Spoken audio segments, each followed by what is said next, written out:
Bonjour à tous et bienvenue dans cette nouvelle vidéo des paluches et des bouquins. Alors aujourd'hui, on fait une émission un peu particulière. C'est la première émission où je reçois deux invités en même temps. Il s'agit de Youssef Indy et de Pierre-Antoine Plaquevent. Donc, comme vous pouvez voir, nous avons choisi un titre un peu particulier, donc eugénisme, globaliste et sacrifice économique. Donc, on essaye de faire un petit peu attention de par la censure qui pourrait exister. Nous aimerions que cette vidéo puisse vous atteindre. Donc, vous verrez derrière ce titre qu'il se cache une volonté donc d'action mondialiste malthusienne, dont l'un des leviers est la crise actuelle, donc la crise sanitaire. Et nous avons deux grilles de lecture qui sont dans des dossiers que l'on peut trouver sur Strategica, votre site à tous les deux, enfin notamment à tous les deux, puisqu'il y a d'autres personnes qui travaillent et coopèrent sur le site. Et vous avez fait donc plusieurs dossiers sur le sujet. Il y a une grille, dirions-nous, plus anthropologique et religieuse de la part de Youssef, et un travail de recherche qui est le travail habituel de Pierre-Antoine Plaquevent sur le mondialisme. Et vous allez voir aussi que nous ne serons pas que sur la crise sanitaire. Il y a d'autres éléments, d'autres leviers qui participent notamment à la globalisation du monde. Voilà, je vais faire un petit tour sur vos recueils. Donc, on avait chez Culture et Racines qui a ressorti et augmenté Soros et la société ouverte, qui a été préfacé, postfacé par Lucien Cerise et Xavier Moreau. Oui, et Yuri Roska aussi, ancien Premier ministre de Moldavie et organisateur du Forum de Chisinau. Et édition augmentée d'une centaine de pages, donc de tout un partie supplémentaire qui parle spécifiquement de la France et de la déconstruction de l'État français par les forces de la société ouverte. Très bien. Concernant Youssef, alors, l'actualité, c'est l'islam politique aux éditions KA et en partenariat donc avec Strategica. Donc, il Oui. me semble aussi que tu as été relayé en Italie. Ah oui, alors le philosophe, philologue italien Claudio Muti, directeur de la revue de géopolitique Eurasia, avait déjà publié et traduit et publié plusieurs de mes articles. Et là, l'islam politique a été publié dans cette revue. La première partie a été traduite par Claudio Muti et publiée dans le numéro de février 2021. Et la partie suivante sera dans le prochain numéro d'Eurasia. Donc voilà. Un tour rapide sur tes autres bouquins. Donc, L'autre Zemmour, aux éditions Contre-Culture, qui a fait pas mal de bruit. On a aussi Chronique du sionisme chez Contre-Culture. Oui. L'un des plus connus, La mystique de la laïcité, aux éditions Sigest. Tout à fait. Toujours. Qui a été traduit en roumain et publié en Roumanie et en Moldavie par notre ami Yuri Roska, dont a parlé Pierre-Antoine Plaquevent. Très bien. On avait aussi du Brexit aux Gilets jaunes. Qui est un recueil d'articles sur la situation politique française, européenne et américaine, publié entre 2015 et 2018, avant la crise des Gilets jaunes, qui anticipait justement cette crise aux éditions Sigest, voilà, paru en 2019. Tu es un peu le Jacques Attali de la résistance, parce que tu je suis prospectiviste, moi. Je suis pas futurologue ni prophète. Madame Soleil, les mythes fondateurs du choc des civilisations aussi. Aux éditions Sigest aussi, oui. Et les deux volumes, les deux tomes de Occident et Islam. Donc le tome 1 sur ces genèses messianiques du sionisme, qui est sorti en édition poche, et le tome 2, le paradoxe théologique du judaïsme, comment Yahvé usurpa la place de Dieu. Voilà. C'est ça. C'est tout un programme. Justement, le dossier qu'on va aborder aujourd'hui, ça rejoint ton travail habituel.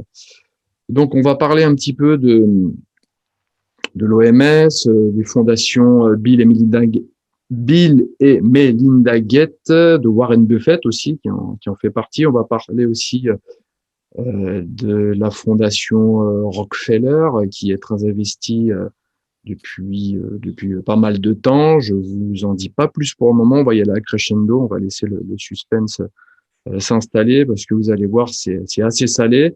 Alors, je tiens à préciser que vos travaux sont des travaux empiriques, donc qui sont avec des documents, des notes de bas de page. C'est du sérieux, ce n'est pas de la fabulation ou du fantasme comme certains lancent dans certains commentaires. Youssef, toi, tu vas avoir une approche qui est plus anthropologique et religieuse, historique de longue durée, on va dire. Et vos deux dossiers sont donc complémentaires, on va dire même trois dossiers, puisque toi, Pierre-Antoine, il y en avait notamment un second. Et on va parler aussi de sacrifice de population. Ça peut renvoyer aussi à un ouvrage de Monseigneur Delassus sur le sujet, lequel on avait fait une émission il n'y a pas longtemps avec Sylvain Durin.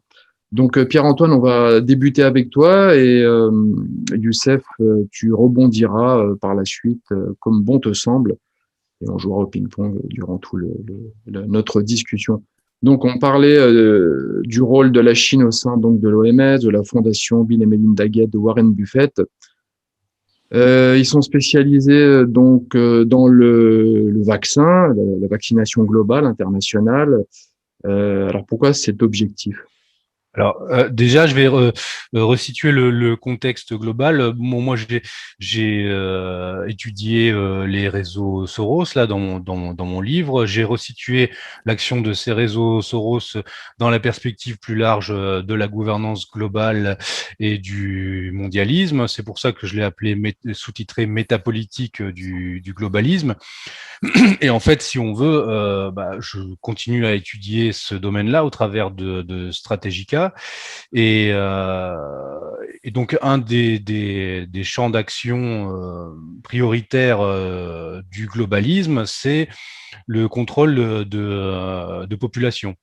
Et en fait, le contrôle démographique par rapport à l'appropriation des ressources énergétiques disponibles à l'échelle mondiale. Parce qu'en fait, c'est ça qui est le plus intéressant, c'est d'arriver à se mettre dans la tête de ces gens-là qui, eux, réfléchissent au niveau mondial. Nous sommes dans des nations, si on veut, donc on réfléchit encore dans des cadres nationaux, mais ces gens-là se projettent toujours à l'échelle globale et agissent à l'échelle globale. Donc à cette échelle globale, les fondations, donc comme l'Open Society agit plutôt au niveau politique, si on veut, de la gouvernance globale, et la fondation Bill et Melinda Gates agit quant à elle plutôt sur les questions donc sanitaires au niveau de comment dire pour influencer les organes de la gouvernance globale que sont l'OMS, l'ONU, tous ces organismes-là.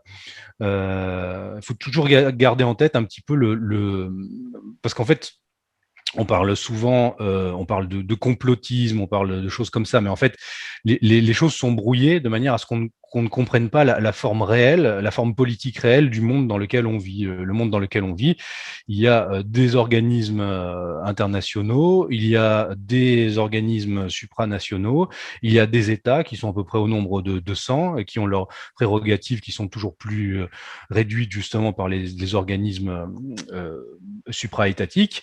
Et il y a tout un ensemble de fondations privées, d'ONG et donc d'organisations qui ne sont pas directement connues du grand public et sur lesquelles le grand public n'a pas vraiment son mot à dire, qui, elles, agissent et font de l'influence sur les institutions internationales pour les amener selon leur vue. On a vu récemment, par exemple, la Cour européenne des droits de l'homme, voilà, qui est largement influencée par l'Open Society. Eh bien, la fondation Bill et Melinda Gates, elle, influence l'OMS puisque ses prérogatives sont essentiellement les questions sanitaires et médicales. Voilà. Donc, c'est un petit peu comme si chaque homme d'influence du mondialisme se choisissait un secteur privilégié et mettait le paquet là-dessus. Et à des moments, ils se réunissent, comme je le montre dans un des dossiers, en 2009, lorsqu'il y a eu cette réunion entre Soros, Warren Buffett, Bill Gates, je sais plus s'il y avait Ted Turner aussi, mais différents riches oligarques mondialistes qui se sont réunis pour définir un petit peu quels devaient être les objectifs stratégiques et prioritaires pour des gens comme eux. Et ils ont défini parmi ceux-ci l'écologie et justement le contrôle de la population, enfin en tout cas l'excédent de population. Ce sont des gens qui sont pour la décroissance de population, et Bill Gates le dit clairement à l'échelle 2050, il faudra avoir en fait pour réduire, il lie cette question à la question climatique, et pour réduire l'empreinte climatique de l'humanité, concrètement il faut réduire l'humanité parce que nous polluerons trop. En fait, c'est ce discours qu'on entend constamment partout, hein, si on regarde bien, mais en fait il est intéressant de voir d'où provient ce discours, qui le pousse, qui le finance depuis les plus hautes sphères de l'oligarchie mondialiste. Donc voilà, oui, priorité vaccinale, ça fait partie de politique de la Fondation Gates depuis le début, c'est de financer tout ce qui est vaccination, campagne de vaccination de masse et promotion aussi de la vaccination, des nouvelles formes de vaccination aussi, et notamment aussi tout un programme de financement des médias, y compris des médias comme Le Monde, des médias en France et tout, qui sont financés, qui reçoivent des subventions de la Fondation Bill et Melinda Gates pour appuyer ce discours en faveur de la promotion de la vaccination de masse. Alors, il le dit en 2010 au forum de Davos, je crois, il dit nous devons faire de cette décennie celle de la vaccination. Oui, c'est ça, oui, tout à fait. Oui, oui. Non, c'est récurrent, hein. Enfin bon, c'est le leader, euh, en la matière, en fait, hein. Très bien. Alors, il expliquait aussi, je crois que c'était, si je ne m'abuse, je vais vous le lire, en décembre 2014, Bill Gates écrivait sur son blog personnel un article intitulé Spending Pennies, Saving Life, le miracle des vaccins, les vaccins, l'un des meilleurs investissements que vous puissiez faire pour améliorer la santé. Il expliquait entre autres, lorsque la santé s'améliore, les pays pauvres peuvent dépenser davantage pour les écoles, les routes et d'autres investissements qui favorisent la croissance, ce qui les rend moins dépendants de l'aide. Les vaccins permettent d'obtenir pour cela, dans certains cas, quelques centimes par injection. C'est pourquoi je dis que si vous voulez sauver et améliorer des vies dans le monde entier, les vaccins sont un investissement fantastique. Donc là, il a quand même enfin, je vais pas dire il y a un double discours parce que ça cache un petit peu les volontés réelles du vaccin quelque part. Parce que là, on est dans un acte philanthropique. Ah oui, de toute façon, le principe est présenté de la sorte. Le principe est philanthropique. Et puis, il y a une ambiguïté, c'est qu'effectivement, en fait, Nathalie, comment dire, il y a des problèmes démographiques dans certains pays africains, mais finalement, ce qui réduit la démographie, la croissance, la natalité naturellement, c'est le développement économique. Tous les démographes montrent que quand un pays commence à se développer, naturellement, les gens font moins d'enfants, et donc ça serait plutôt ça l'angle d'approche. Et en fait, ce que Bill Gates dit, c'est qu'en fait, par la vaccination, on participe à cette amélioration, à cette croissance économique ou à cette amélioration des conditions de vie. Mais en fait, ce n'est pas directement lié, puisque en fait, les fondations Gates et autres vont directement dans des pays très très pauvres, expérimenter justement des vaccins qui n'ont pas été expérimentés ailleurs, et ce n'est pas corrélé avec le développement économique, voire même avec le développement sanitaire. Je montre dans un des dossiers que j'ai réalisé pour Strategica les levées de boucliers qui a eu lieu dans certains pays africains, et notamment par les églises locales Kenya.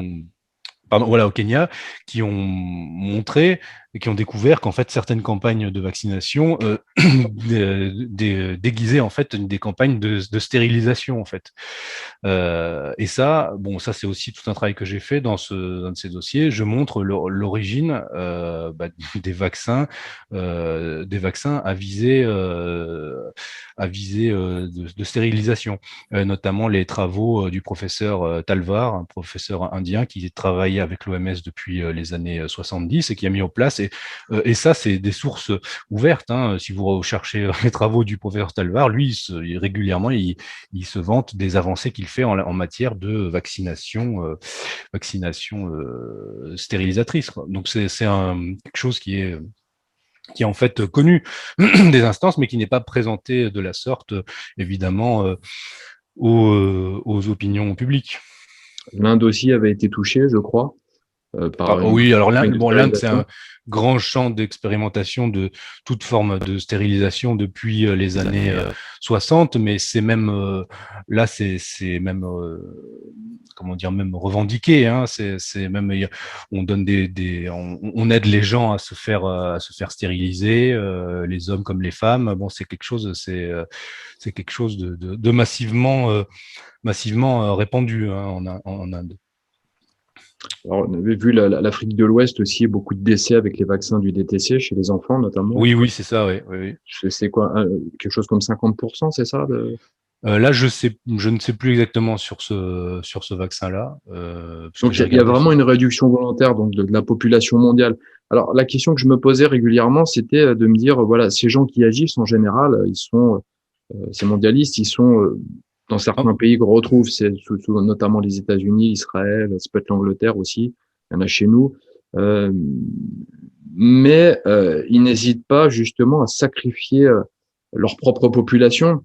Et c'est là, Youssef, où ça renvoie justement à tes travaux, où on parle de sacrifice. Oui, juste une chose. En fait, sur ça, c'est-à-dire il y a une volonté d'instrumentaliser les questions sanitaires et médicales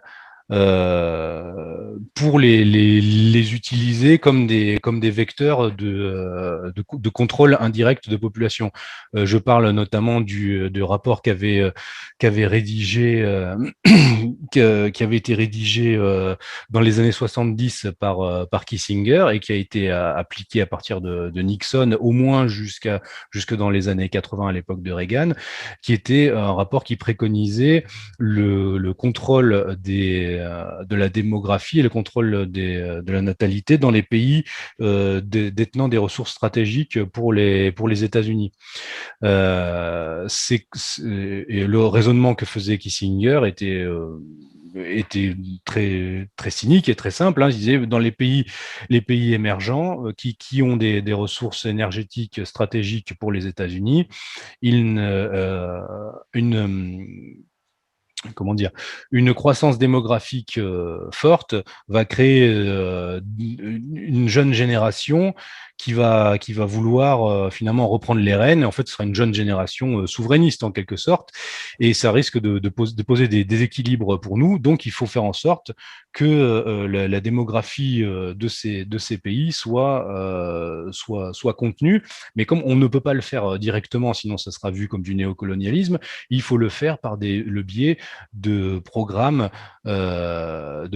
d'aide à la contraception, aux questions justement sanitaires, à ce qu'ils appellent la santé reproductive, et en fait, et y compris l'avortement, bien qu'il soit légalement interdit aux ONG américaines de soutenir, au programme de financement américain, de soutenir des ONG qui favoriseraient l'avortement dans d'autres pays. Cela a été largement contourné à de multiples reprises dans cette idée-là. Et ce qui est intéressant d'ailleurs, c'est d'étudier ça. On voit qu'aux États-Unis, il y a depuis longtemps, au moins depuis l'après-guerre, un bras de fer permanent entre, on pourrait dire, ceux qui ont une vision plus pro-vie du soft power américain, hein, on pourrait dire des gens plus conservateurs, et puis ceux qui ont une vision plus façon démocrate, ils disent non, il faut au contraire utiliser tous les leviers possibles y compris ceux même de l'avortement et autres. Donc c'est de cette manière-là que ces questions sont plutôt présentées et employées. Donc il est toujours difficile de de les affronter comme ça en disant ah oui, vous avez une volonté de réduire la population, vous avez une volonté de sacrifier les gens, parce que c'est toujours présenté sous l'angle de la philanthropie, de la santé, de l'aide au développement. On le voit il suffit d'aller sur n'importe quel de leurs sites, on voit de l'écologisme. Et de l'écologie, voilà, bien sûr. Maintenant, c'est la nouvelle, depuis les années 70, depuis le Club de Rome et autres. En fait, l'idée qui est constamment rebattue, c'est que les ressources énergétiques sont limitées, donc ça c'est l'idée de Malthus, les ressources énergétiques sont limitées, donc il faut limiter l'humanité.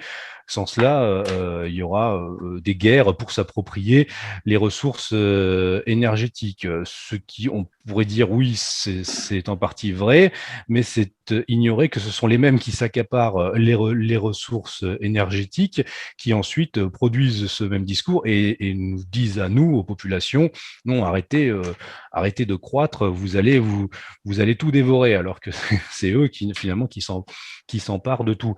Voilà. Et aussi un autre raisonnement qui est intéressant, c'est qu'on pourrait se dire oui, mais c'est quand même, ça paraît gros et tout, mais si on regarde concrètement l'histoire de l'Occident et notamment l'histoire de l'Europe, après-guerre, vous avez un baby boom, et puis immédiatement après-guerre s'installe toute une série de politiques qui sont promues à plus haut niveau et notamment par la fondation Rockefeller pour ralentir et arriver à ce que le démographe Eldridge appelait la croissance démographique zéro. Voilà, il faut arriver à zero growth, zero demographic growth. Voilà, c'est le but.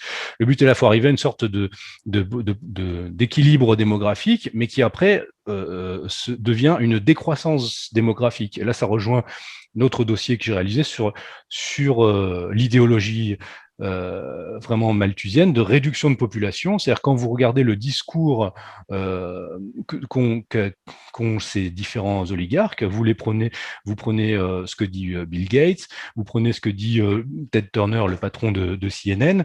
Lui, par exemple, il nous explique que l'optimum démographique, c'était à l'époque du Paléolithique, quand il y avait 500 millions d'humains sur Terre. Il dit voilà, là, si on est, mais il explique aussi que malheureusement, ce n'est plus possible à notre époque.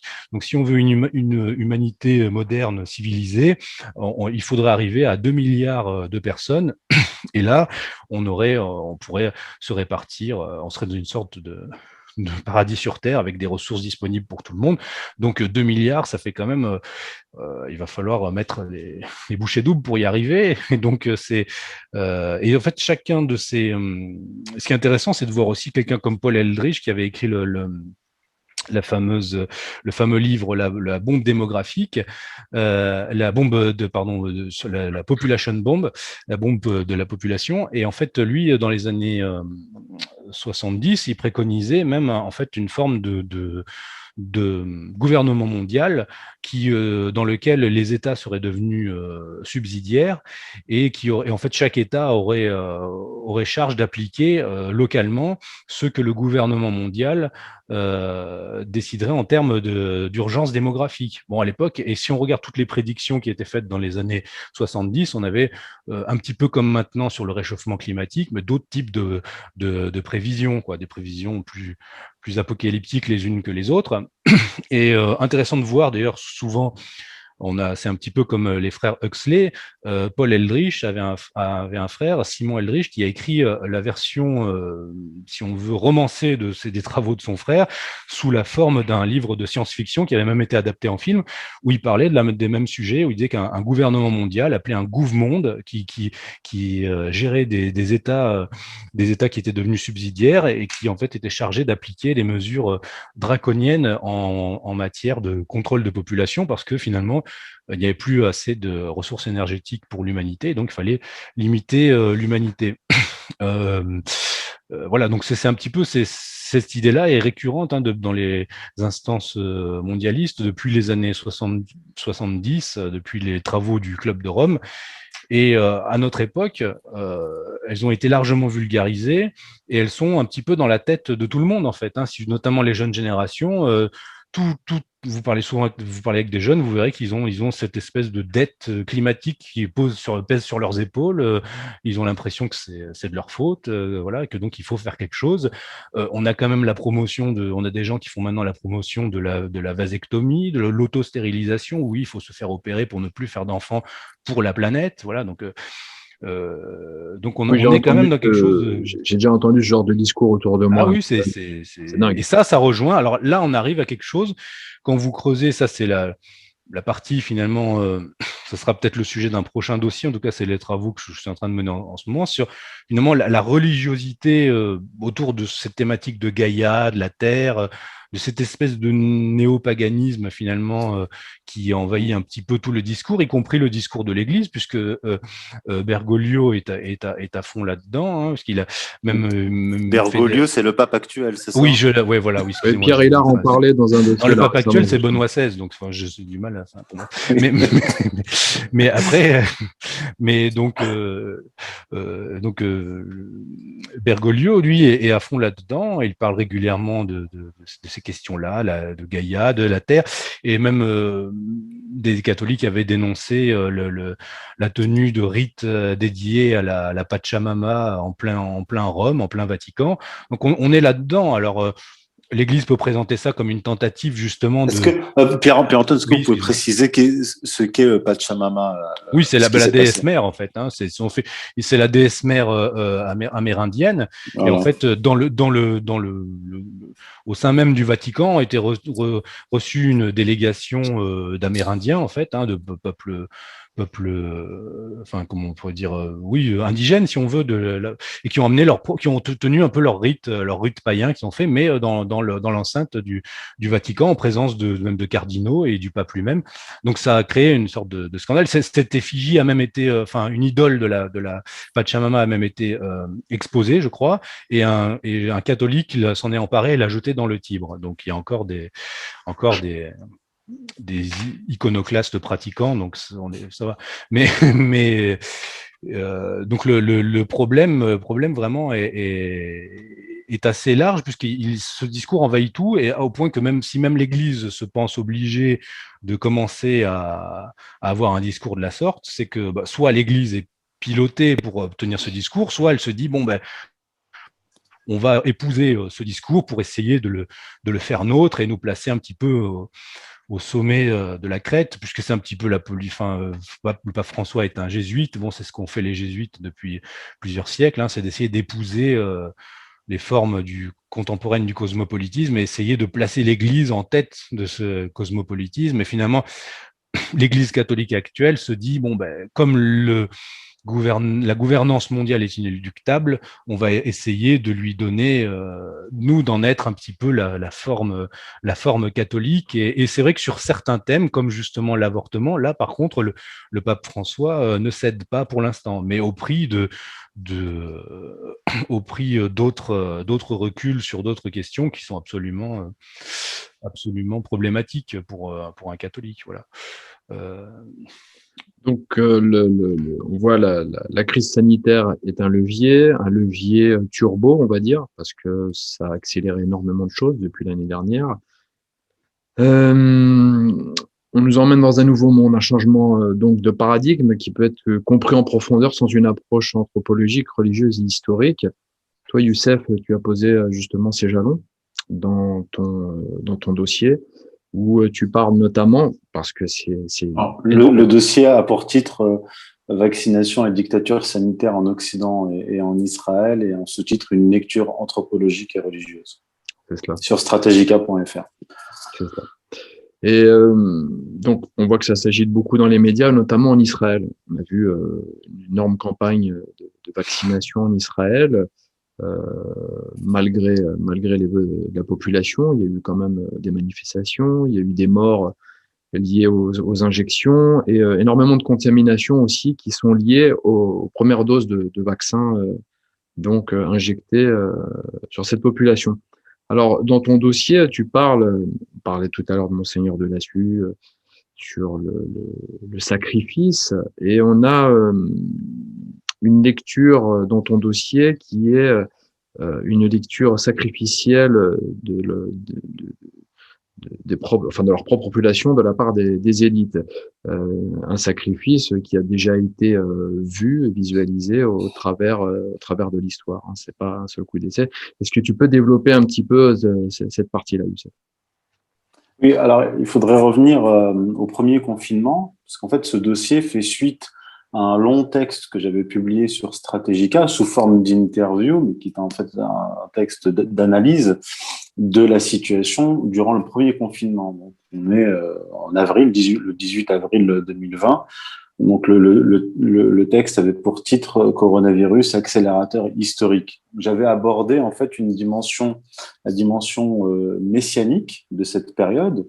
Disons que le coronavirus, la pandémie, offrait une occasion, ce que Marx aurait appelé un saut qualitatif pour accélérer l'histoire et aller vers ce messianisme, enfin ces temps messianiques qui s'incarnerait par une gouvernance mondiale. Donc, j'abordais cela sous l'angle du messianisme, dans le prolongement de mes travaux, notamment dans Occident Islam, tome 1, la mystique de la laïcité, mais également sur le plan économique. Et ce que j'écrivais donc à cette époque, en avril 2020, dans ce texte, c'est que la pandémie était un moyen d'accélérer un processus qui était déjà en cours depuis un certain nombre de décennies, à savoir, dans un premier temps, la destruction des classes populaires. On a vu ça dans les années 80 avec la politique économique thatchérienne et réganienne, qui est en fait le globalisme dans son versant économique, le libre-échangisme globalisé, la destruction donc des catégories populaires, à savoir les ouvriers, hein. Et dans un second temps, la destruction des classes moyennes. Et ça a été d'ailleurs expliqué dans un livre de Christophe Guilluy en 2018 qui s'appelait No Society, la fin des classes moyennes en Occident. Et donc, le coronavirus a été le prétexte pour confiner, et le confinement étant le moyen de la destruction économique et donc par suite destruction des classes moyennes, parce que effectivement le confinement, la fermeture des entreprises, restaurants, commerces, etc., achevait de façon accélérée ce processus de destruction. Et ce qui était intéressant, donc là on en vient à mon dossier actuel sur Stratégica, dictature sanitaire et vaccination en Occident et en Israël, c'est que il y avait un storytelling. Le storytelling, c'était officiel, hein, le discours officiel, c'est nous allons confiner, donc détruire l'économie, hein, ça c'était clair, c'était implicite, pour sauver la santé publique. Or, ce que des scientifiques ont dit dès le départ, hein, dès mars 2020, c'est que le confinement, donc la destruction économique, va conduire plus de morts sur le plan notamment sanitaire que le coronavirus lui-même, sachant que le taux de létalité du coronavirus oscille entre 0,5% et 1,5%, 2% selon les périodes et selon les lieux. Donc un taux de létalité extrêmement faible comparé aux dégâts qui ont déjà été faits par le confinement, la politique de confinement, donc là, qui est une politique de destruction économique. Et donc, dans ce présent dossier, j'aborde cette question-là sous un autre angle, sous l'angle anthropologique. Alors, pour rester sur l'économie, puisqu'après peut-être qu'on va élargir, hein, pour rester sur l'économie, il y a une sous-partie de mon dossier que j'ai appelée tournant civilisationnel en Occident de la société de consommation à la société de consommation. Et il y a un certain nombre de scientifiques qui ont eu comme ça des intuitions. Je pense par exemple au professeur Toussaint qui disait lors d'une interview l'État est en train de détruire méthodiquement la jeunesse et les enfants.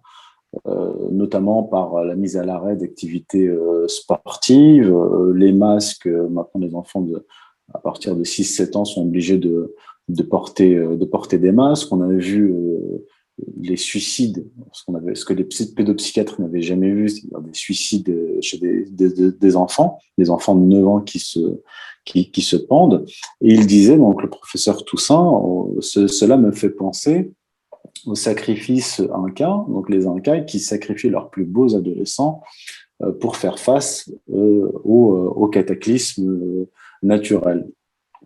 Et donc, à partir de là, dans mon dossier, j'ai fait un parallèle entre la société aztèque et la politique actuelle menée en Occident, c'est-à-dire de destruction économique, donc de destruction des personnes réelles. Hein, parce que c'est quand on dit qu'on va détruire, qu'on va fermer des entreprises, etc. Là, on a eu des chiffres qui ont été annoncés par des organismes spécialisés dans les années 2020 qui annoncent une hécatombe, c'est-à-dire des centaines de milliers de pertes d'emplois, de dizaines de milliers d'entreprises qui vont fermer d'ici la fin 2021. Donc, il va y avoir un énorme problème, même d'ordre sanitaire. Sans parler du fait, et là, j'insiste là-dessus, que la suppression de lits d'hôpitaux en France a commencé notamment en 2003. Entre 2003 et 2017, l'État français a supprimé 69 000 lits d'hôpitaux. Et ce qui est encore plus intéressant, c'est que au début de la pandémie, donc début 2020, on nous a dit on va confiner pour sauver la santé publique. Or, dans le même temps, au moment où on confinait, on détruisait l'économie, on continue à supprimer des lits d'hôpitaux par centaines. Donc, on a eu plusieurs milliers de lits d'hôpitaux qui ont été supprimés au courant de l'année 2020 et ça a continué en 2021. Donc, le discours est mensonger, c'est-à-dire que l'objectif n'est pas de sauver la santé publique. Donc, je reviens à l'économie. Dans la société aztèque, vous allez comprendre le parallèle, on sacrifiait des dizaines de milliers de personnes par an. Et ces personnes étaient essentiellement des prisonniers de guerre et des esclaves.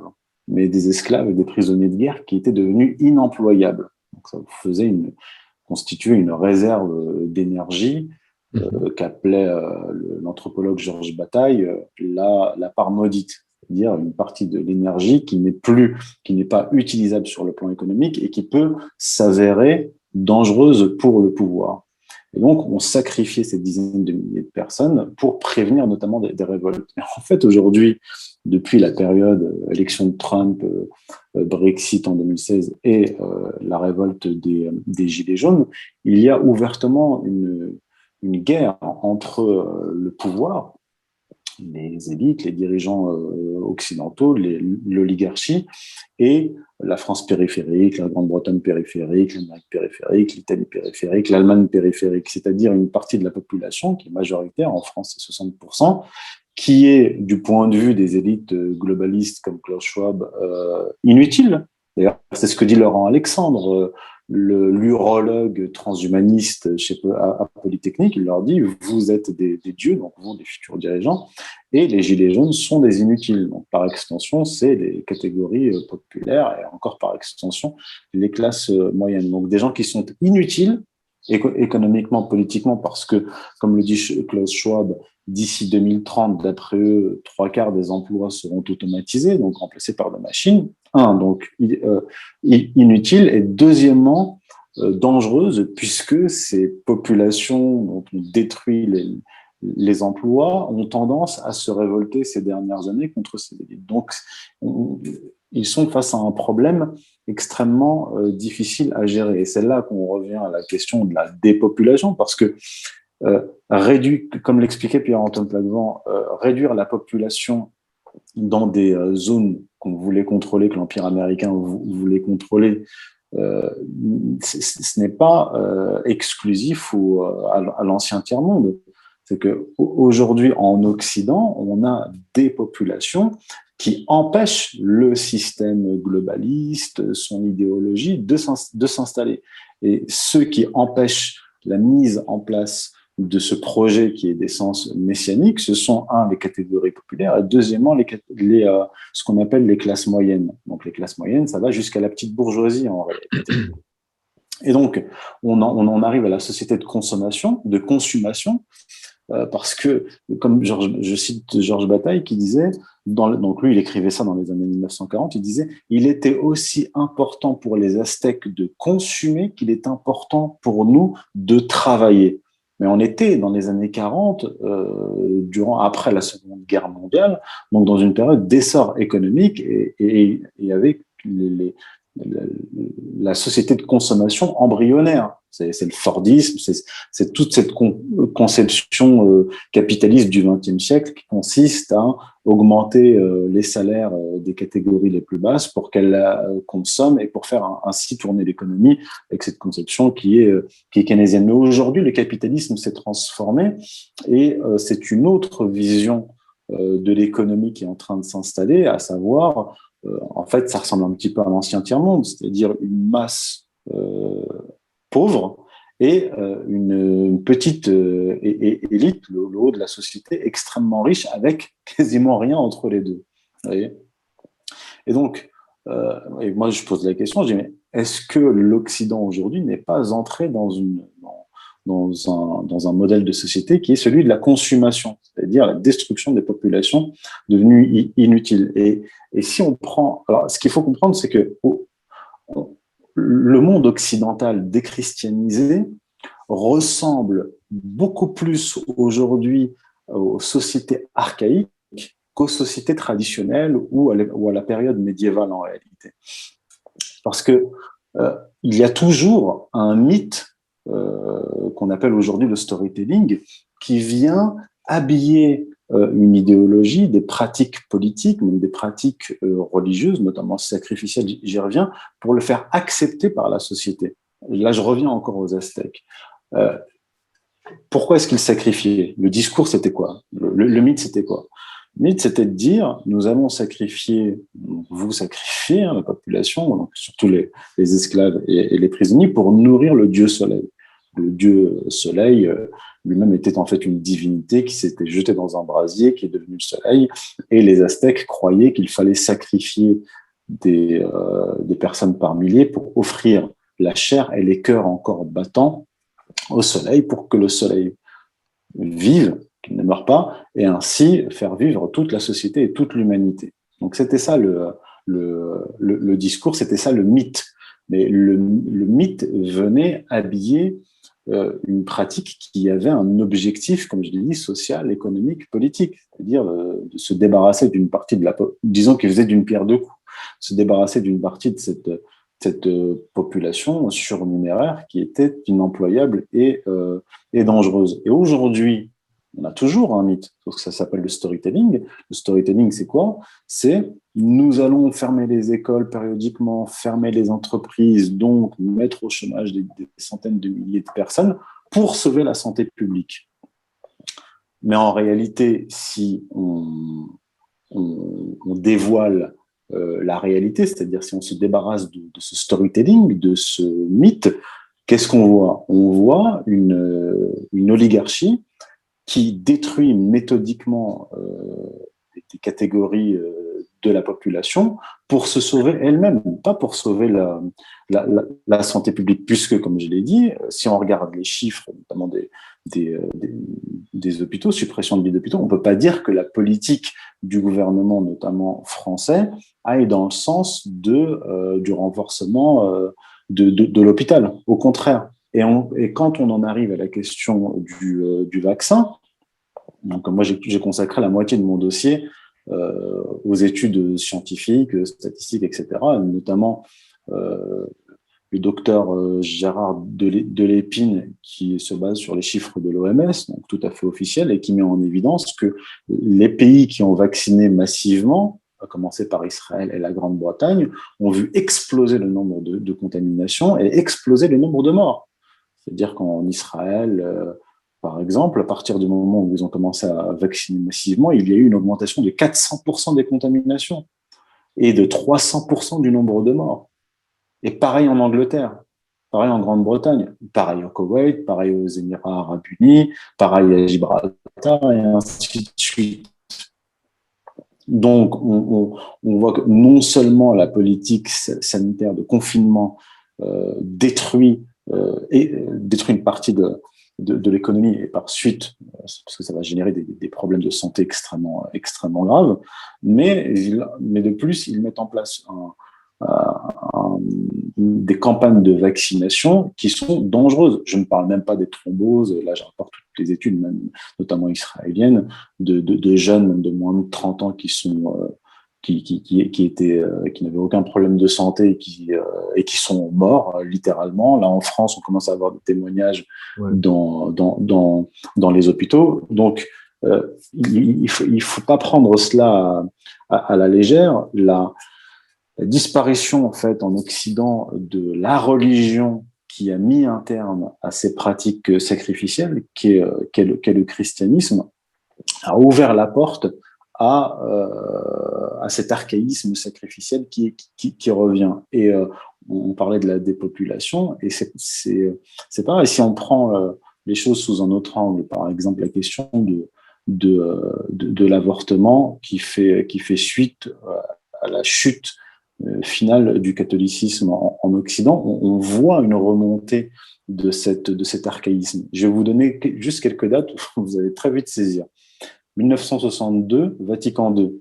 Le Vatican II, le Concile Vatican II, qui a été sur le plan statistique démontré la chute finale de la pratique catholique dans toutes les régions catholiques en Occident. Donc 1962-65, Vatican II, le Concile de Vatican II.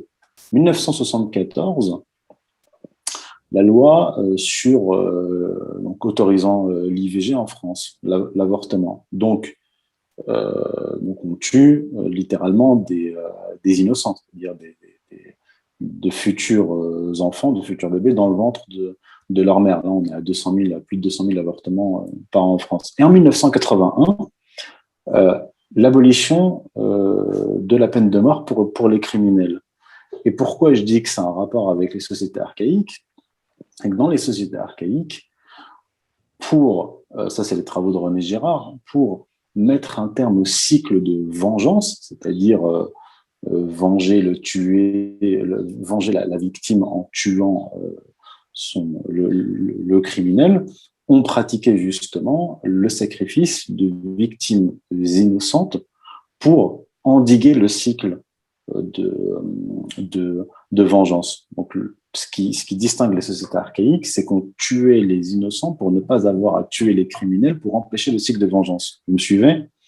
Eh bien, en France, par exemple, donc, chute du catholicisme dans les années 60, 1974, IVG, donc on autorise le meurtre de masse des enfants, donc par définition qui sont innocents, et en 1981, on a l'abolition de la peine de mort qui épargne les criminels. On pourrait répondre, oui, mais les victimes, elles ne sont pas épargnées. On a épargné les criminels en supprimant la peine de mort, mais ça signifie que la justice ne venge plus les victimes innocentes qui ont été tuées. Or, la civilisation, toutes les civilisations ont inventé cette institution qui s'appelle la justice, qui, elle, va s'occuper de venger les victimes pour éviter justement le cycle de vengeance personnelle.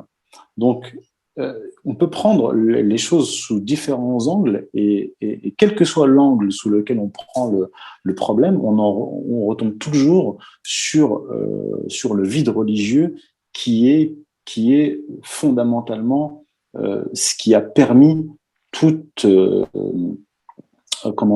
les détraquages aujourd'hui et ce qui a permis l'arrivée au pouvoir de véritables sociopathes qui prennent un malin plaisir, comme je l'ai dit, à détruire l'économie, détruire la santé de leur population. Et cela, ça n'aurait pas été possible dans une véritable civilisation. Une civilisation, c'est un système politique assis sur une religion transcendant des lois naturelles, des lois divines qui encadrent les peuples et qui encadrent aussi les individus et qui encadrent aussi les dirigeants et qui les empêchent justement de rentrer dans cette politique qui est devenue folle. Voilà, pour une présentation générale. Ce modèle sacrificiel, d'après toi, est-ce qu'il est importé d'un pays, quelque part, d'une civilisation Comment arrive-t-elle? Parce qu'on le voit se jouer en ce moment en Israël, c'est ce qu'on disait, hein, c'est que leur propre population est sacrifiée comme elle a pu l'être à d'autres moments de l'histoire. Est-ce que d'après toi, ça peut être un modèle qui est importé d'Israël ou pas du tout, ça se joue d'un autre angle? Alors, Il n'y a pas d'importation parce que, par exemple, dans la civilisation Je veux dire, c'est qu'ils sont des européenne, influences. On voit qu'il y a une influence oui, sur la France à l'heure ah, actuelle, j'ai de leur compris, modèle. j'ai compris le sens de la question. Mais je vais rester sur l'Europe et ensuite je vais en venir à Israël et je vais montrer comment ça s'articule. Dans la civilisation européenne, avant l'avènement du christianisme, le sacrifice humain était pratiqué, même dans des sociétés développées comme dans la société grecque. Vous aviez, par exemple, le sacrifice de ce qu'on appelait les pharmakon, c'est-à-dire des personnes qui étaient comme le bouc émissaire chargées des péchés, de toutes les impuretés de la société grecque, et qui étaient ensuite lynchées, lapidées, etc. Vous aviez le culte de Dionysos, Pierre-Antoine Pagvan pourra en parler aussi, de Dionysos, qui était une divinité qui demandait des sacrifices humains, qui mangeait de la chair humaine. On faisait des sacrifices humains pour Dionysos. Dans la société romaine, il y avait la suppression systématique des cadettes, c'est-à-dire dans la société romaine avant l'avènement du christianisme, donc avant 390 avec l'empereur Théodose Ier converti au christianisme, vous aviez une suppression systématique de la deuxième fille. C'est-à-dire qu'il était extrêmement rare, voire impossible de trouver une famille romaine avec deux filles. La deuxième fille était supprimée. Et vous retrouvez de toute façon la même chose dans le monde arabe, où très souvent les pères, comme dans la société romaine, tuaient leurs filles, ils les enterraient vivantes. Et c'est l'islam qui est venu mettre un arrêt à ces pratiques. Donc, de nos jours en Occident, ce sont les mères qui pratiquent ça par l'avortement médical, en fait, hein, puisque ce sont les mères qui choisissent, souvent sans même demander l'avis du père, en fait. Hein. Tout à fait. Donc on est dans un matriarcat, et là ça rejoint justement Gaïa. On revient même plus à un patriarcat de type romain, on revient vraiment à un matriarcat de type quasiment justement paléolithique, en fait. Tout à fait. Et en fait, la disparition du c'est pour ça que je dis que ce n'est pas importé. C'est-à-dire que la disparition du christianisme, de la religion qui en Occident a mis un terme à ces pratiques, fait naturellement remonter à la surface ces espèces de monstres, ces pratiques archaïques. Et donc là, pour faire le lien avec Israël, donc je l'explique dans le dossier, comme je l'expliquais dans mon tome 2, il faut savoir que dans l'Antiquité, les Hébreux pratiquaient le sacrifice d'enfants, tout comme leurs voisins cananéens, babyloniens et arabes. Et dans la Bible hébraïque, vous trouvez des passages où il y avait demande des sacrifices d'enfants, le premier-né. Alors, c'était des sacrifices expiatoires ou rémunérateurs, mais aussi des sacrifices de fondation. Les sacrifices, c'est un spectre extrêmement large. Mais les prophètes bibliques ont toujours condamné et combattu cela. Donc il y a un antagonisme. Il y a un antagonisme entre les textes de la Bible hébraïque, notamment Torah rédigée, falsifiée, disons, par les scribes lévites, et les prophètes qui venaient rétablir le monothéisme et qui étaient en lutte avec cette caste sacerdotale qui était, elle, imprégnée de paganisme et qui d'ailleurs avait importé des divinités étrangères qui adoraient Baal, Asherah, etc. Et à partir de l'époque perse, c'est-à-dire le renversement de l'empire babylonien et la montée de l'empire perse qui a ramené une partie des Judéens en Juda, bref, il y a eu ça a été tabou. Le sacrifice d'enfance est devenu tabou. Mais dans la période récente, contemporaine, on a quand même vu remonter à la surface cette pratique sacrificielle, mais de façon voilée. Je donne des exemples dans le dossier. Et par exemple, quand il y a eu la fondation du foyer national juif, puis de l'État d'Israël, on a vu les élites sionistes internationales qui ont, d'une certaine façon, sacrifié une partie de leur population, ou les a plutôt instrumentées, parce que lorsqu'il y a eu la montée du nazisme en Europe, on a vu des intellectuels juifs, des artistes juifs et des riches juifs qui ont émigré vers les États-Unis, mais les juifs pauvres, donc de basse extraction, se sont vus interdire l'entrée sur le territoire américain par Roosevelt. Pourquoi ? Pour aller grossir démographiquement la Palestine occupée. Donc il y a toujours toujours cette idée dans les élites juives que leur base sert d'instrument et de moyen et même de comment dire d'une population qui est sacrifiable. Regardez par exemple ce qu'on appelle aujourd'hui la Shoah. La Shoah qui veut dire en hébreu catastrophe, était appelé avant cela Holocauste. Mais encore jusqu'à aujourd'hui, certains parlent de la Shoah comme étant Holocauste. Or, l'Holocauste, c'est quoi? C'est un terme grec qui apparaît dans la Bible hébraïque. Quand vous lisez la Torah et que, notamment dans le Lévitique, où il y a une codification des sacrifices, on vous parle d'Holocauste. Vous allez faire un holocauste d'un bélier, d'un veau, etc. Et en fait, dans l'esprit des élites juives, notamment rabbiniques, la Shoah a été un sacrifice non pas expiatoire, mais rémunératoire. Je cite par exemple le Rav Aaron Shaya qui dit avec quel mérite nous existons nous aujourd'hui en Israël? Comment est-ce qu'on a pu refonder l'État d'Israël, ramener un Israël sur la terre d'Israël? Comment se fait-il que l'ONU a reconnu Israël, etc. Et il dit, c'est grâce au mérite des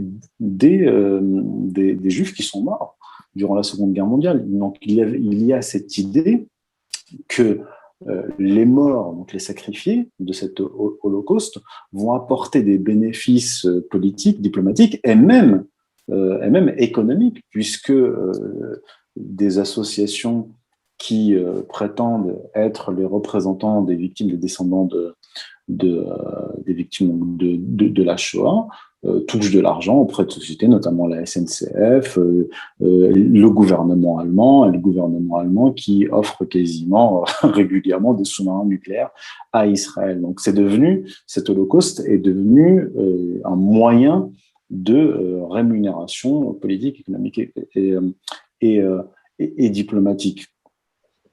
Et aujourd'hui, avec la vaccination de masse, beaucoup de gens se sont posé la question par rapport à Israël en se disant mais pourquoi est-ce que les dirigeants israéliens sacrifieraient une partie de leur population, sachant que le vaccin est dangereux? D'ailleurs, je rappelle que le président PDG de Pfizer, Albert Bourla, a refusé de se faire vacciner. Donc, ce qui peut paraître quand même légèrement suspect. Et beaucoup de gens se sont posé la question. Donc, je rappelle dans le dossier que si on remonte à l'Antiquité, aux pratiques sacrificielles du peuple hébreu et la conception encore qu'ont les élites juives aujourd'hui d'Israël, de la population qui vit en Israël, là on peut comprendre qu'effectivement ils n'hésitent pas aujourd'hui à sacrifier une partie de leur population pour obtenir un bénéfice. C'est pour ça que les oligarques juifs sionistes qui vivent aux États-Unis, en France, en Europe, ne vont pas s'installer en Israël. Tout au plus, ils y vont pour des colloques, mais ils reviennent à leur confort à Londres, New York, Los Angeles, etc. Donc, ils n'ont aucun intérêt à y vivre. Pour eux, le peuple d'Israël, à commencer par les séfarades qu'ils ont fait venir en masse en Palestine occupée, c'est de la chair à canon. Donc, ils n'ont il n'y a aucune règle morale qui les empêche de sacrifier cette population pour atteindre un objectif supérieur. Comme le disait le Rav Aaron Shaya. Le Rav Aaron Shaya, il dit, mais pour un peu de souffrance, tu obtiens l'infini, ça vaut le coup. Donc pour eux, il s'agit toujours de sacrifier une partie de la population pour obtenir des bénéfices. Et là, c'est là qu'on en vient, en fait, non pas à ce dont on nous parle, la pseudo-civilisation judéo-chrétienne, mais plutôt du judéo-paganisme, c'est-à-dire un Occident déchristianisé revenu à une forme de paganisme, d'archaïsme, et une alliance avec le judaïsme politique qu'on peut appeler Israël, puisque Israël c'est le judaïsme en action, qui n'a jamais véritablement abandonné cette conception sacrificielle, archaïque. Et c'est là qu'on peut comprendre comment est-ce qu'Israël a pu être utilisé comme modèle, pas seulement sur la question vaccinale, mais là aujourd'hui pour ce qui nous intéresse sur la question vaccinale, c'est pas parce qu'il y aurait un lien judéo-chrétien, mais c'est parce que l'Occident a été déchristianisé et qu'il est revenu au paganisme, qu'il a pu se laisser imposer un modèle qui est en fait judéo-païen, parce qu'une bonne partie du judaïsme aujourd'hui garde ce vieil héritage païen oriental. Sur cette question, on pourrait aussi, il y a effectivement, beaucoup de commentateurs expliquent régulièrement qu'on a l'impression d'être dans une forme de nouveau bas empire romain. Mais c'est réellement le cas, sauf que effectivement, à l'époque du bas empire romain, on allait sortir progressivement de ce paganisme dont parlait Youssef pour rentrer progressivement dans la civilisation chrétienne. Là, c'est effectivement le mécanisme inverse, la séquence inverse qui est enclenchée en fait. C'est-à-dire, on sort progressivement de la civilisation chrétienne pour entrer vers cette forme de naturalisme pagano-techno-scientifique. Et il y a cette influence orientale dont a parlé Youssef, mais il y a aussi cette influence qui est interne à l'Occident, on pourrait dire, de par l'idéologie de la théosophie ou de la franc-maçonnerie anglaise. Si on regarde ça, c'est un prochain dossier que je suis en train de réaliser pour Strategica, sur vraiment l'origine l'idéologie des pères du planning familial ou de l'eugénisme. Et la plupart étaient liés à la franc-maçonnerie anglaise ou à la théosophie. Et dans la théosophie ou dans la franc-maçonnerie, il y a cette idée que finalement est vraiment humain celui qui est initié, celui qui participe de la divinité par les rites qu'il a reçus. Donc, partant de là, on a là encore une idéologie qui est connexe avec ce qu'a développé Youssef, c'est-à-dire une partie de l'élite qui se pense réellement humaine ou humano-divine, ce que disait Youssef sur Laurent Alexandre, qui s'adresse aux élites en leur disant « vous êtes des dieux ». Bon, la promesse « vous serez comme des dieux », pour nous chrétiens, on sait qu'il l'a faite aux humains pour les perdre, Donc, c'est toujours cette même idée qui est récurrente et qu'effectivement, le christianisme, en tout cas dans notre ère civilisationnelle, était venu empêcher. Youssef parlait très justement cette tension interne au judaïsme antique entre les prophètes et finalement les judéo-païens. On avait la même chose. La seule ère civilisationnelle où le sacrifice humain était combattu, notamment parce que le sacrifice humain était souvent le fait de sectes ésotériques qui n'étaient pas connues du grand public et pas tout le temps en fait. Et à Rome, par exemple, les autorités combattaient justement les cultes à mystère de Dionysos et ce type de culte où à des moments on pouvait avoir des sacrifices humains. Donc finalement, on avait notre civilisation, c'est la romanité et les prophètes qui vont donner le christianisme. Ça. Et donc finalement, depuis toujours, ce qui fait l'essence de notre civilisation a combattu ces pratiques-là. Bon, progressivement, effectivement, en rejetant le christianisme, d'abord, comme on dit, le poisson pourrit toujours par la tête. Ce sont les élites qui ont commencé par rejeter le christianisme au travers des loges, au travers de tous les cercles initiatiques, ésotériques ou occultistes, et progressivement, ils ont fabriqué la société à l'image de leur idéologie. Et comme disait Youssef, société de consommation, maintenant société de consommation, finalement ça se fait par étapes. Ils ont commencé, c'était ce que disait Brzezinski à une époque, il faut tenir les masses de gens, financer la réactualisation du pain et des jeux par ce qu'il appelait le tititainment, le mélange d'aide sociale et de divertissement. Voilà, divertissement télévisuel, voilà. Et maintenant, malgré tout, cette masse surnuméraire, ces hommes surnuméraires, comme dirait Finkielkraut à propos des Palestiniens, eh bien, c'est cette masse surnuméraire dont nous faisons partie. Maintenant, il faut passer une étape parce que malgré tout, on consomme de l'énergie. Si on n'en produit plus à la manière comme dans Matrix, vous voyez, si on produit plus de l'énergie, on en consomme. Donc, il faut nous éliminer, c'est logique.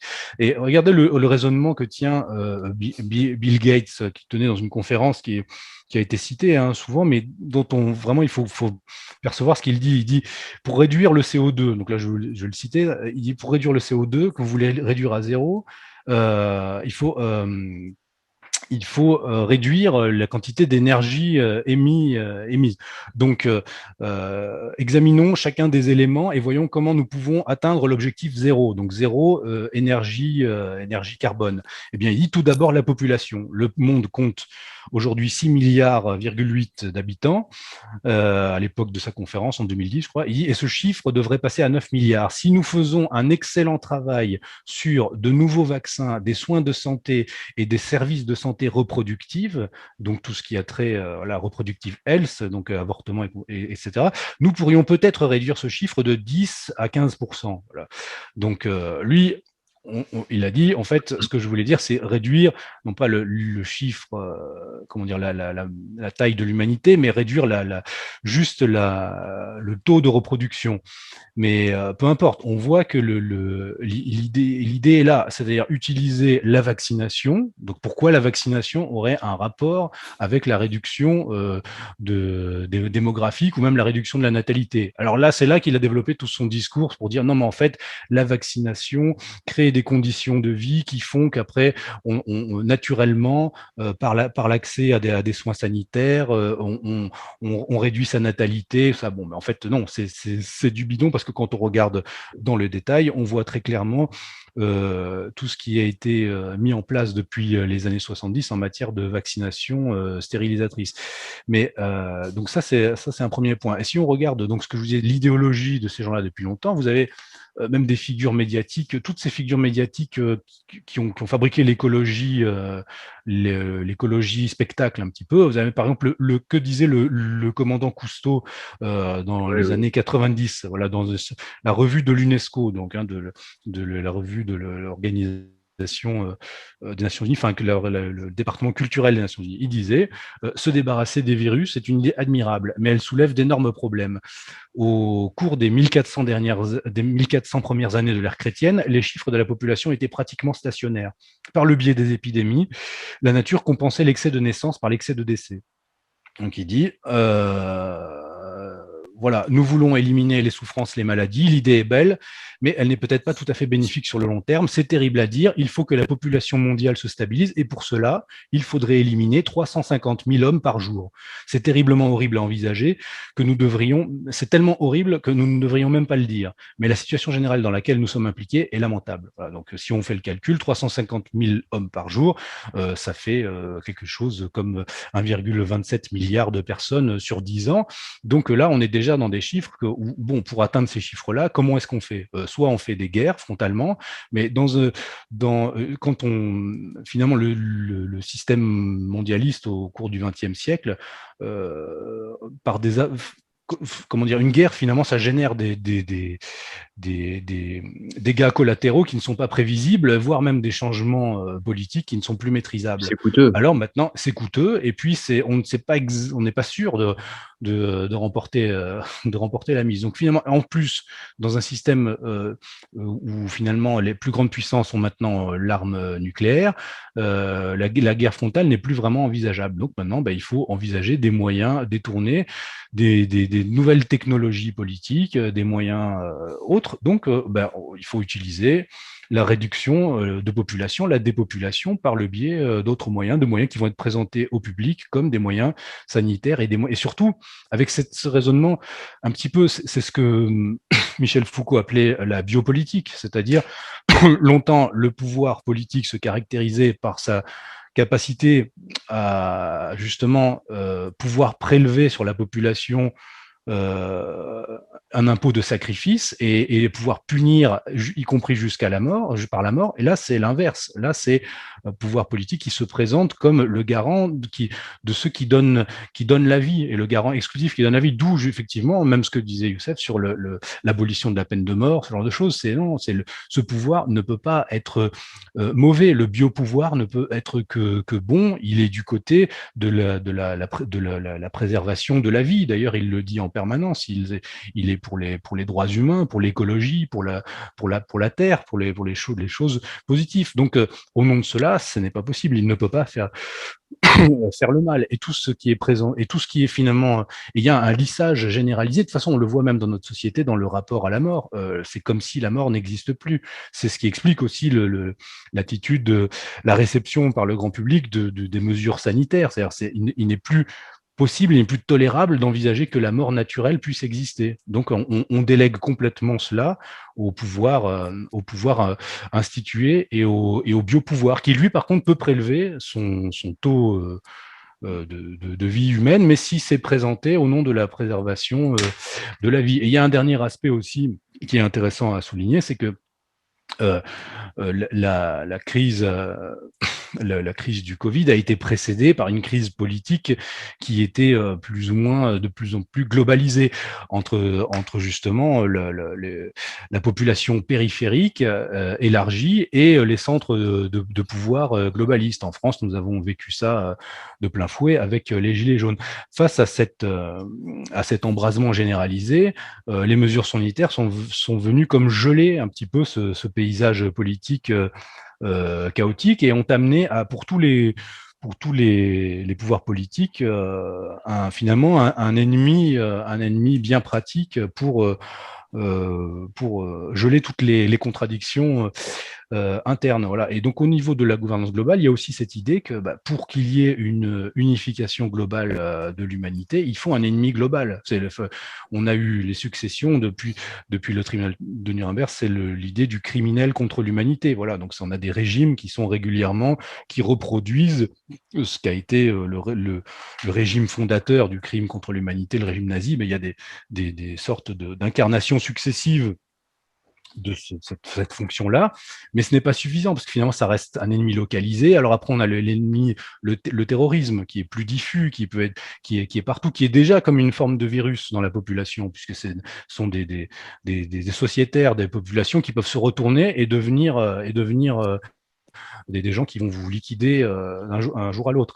Donc, eh bien, l'étape d'après, c'est de trouver un ennemi qui est carrément en dehors de l'humanité, qui est finalement un virus. Là, c'est l'unification parfaite. C'est l'ennemi absolu de tout le monde. Donc, celui qui va peur, la crainte surtout. Voilà, et celui qui va se prendre qui va prendre finalement la prérogative ou le monopole de la lutte contre cet ennemi de l'humanité sera le garant, le berger de toute l'humanité. Donc on est aussi face à quelque chose de cet ordre-là. Et il ne faut pas oublier une dernière chose, quand on parle de dépopulation, on parle de gens, donc comme je vous disais au début de l'entretien, qui se projettent à l'échelle mondiale. Donc en fait, à l'échelle mondiale, il y a des ressources énergétiques disponibles limitées, et donc il faut limiter cette population. Et aussi, si on veut réaliser un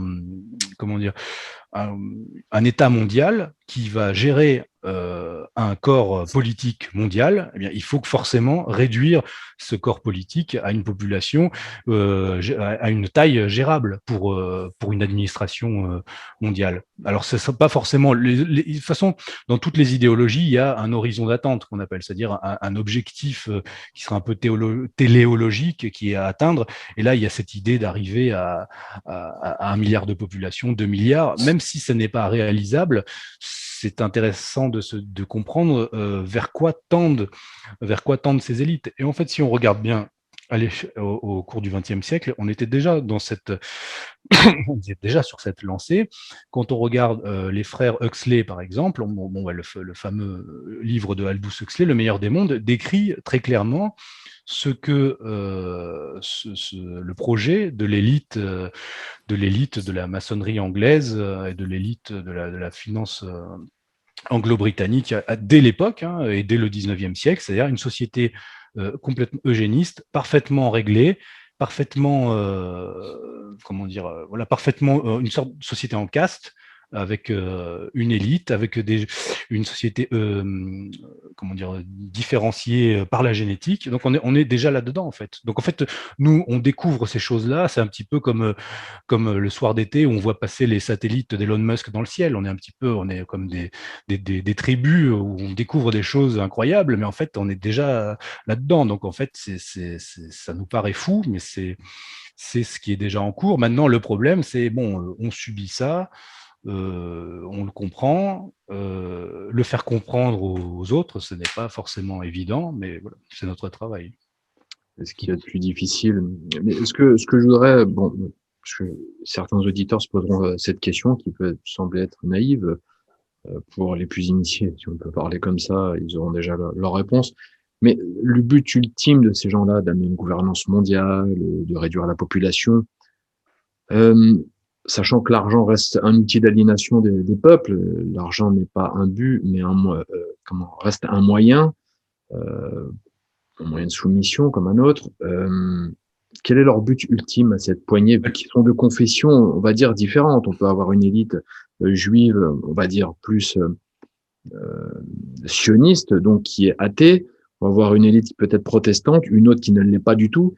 Qu'est-ce qui peut unifier, on va dire, ces personnes-là? Est-ce qu'ils ont un même objectif, une sorte de messianisme, un pouvoir absolu, marquer l'histoire? Est-ce que c'est simplement une mégalomanie extraordinaire de la part de ces gens?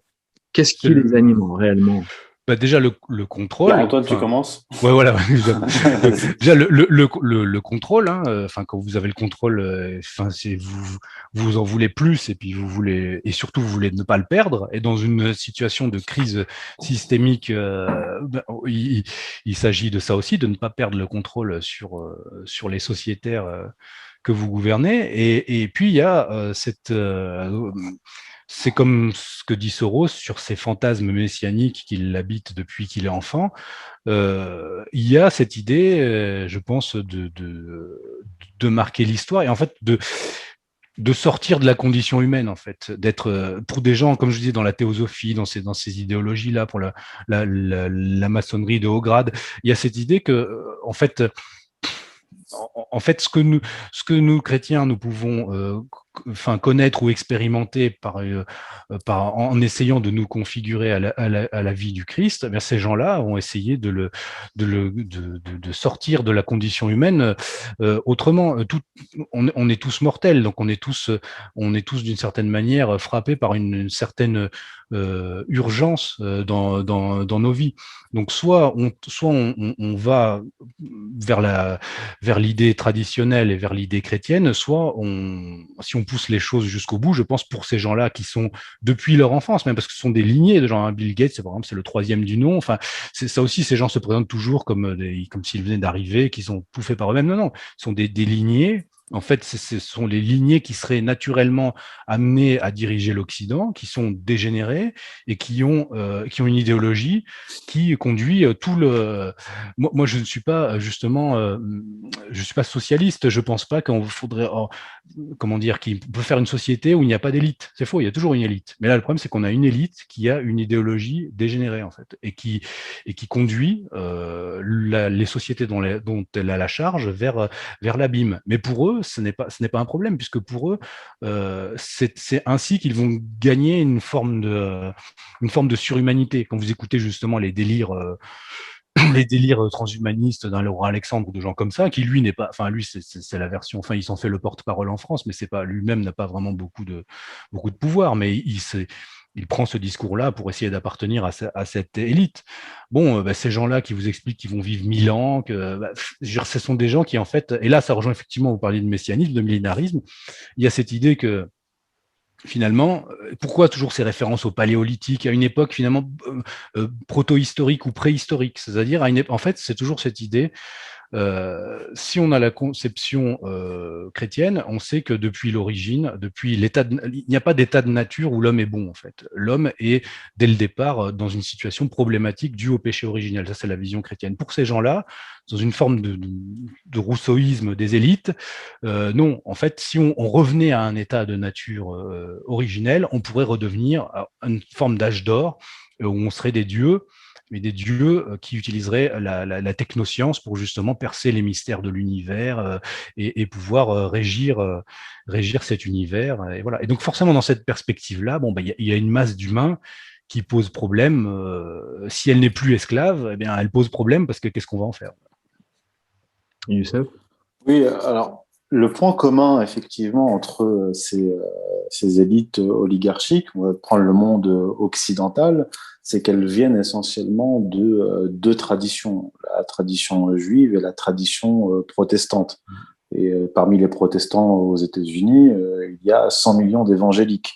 Et sur ces 100 millions d'évangéliques, il y en a 30 qui sont qui se disent, 30%, qui se disent évangéliques sionistes, donc qui attendent le retour du Christ, mais pas un Christ de la conception catholique orthodoxe, puisqu'ils veulent faire advenir l'Armageddon pour précipiter sa venue. En fait, ils sont, disons que c'est un wagon qui est à la remorque du messianisme juif.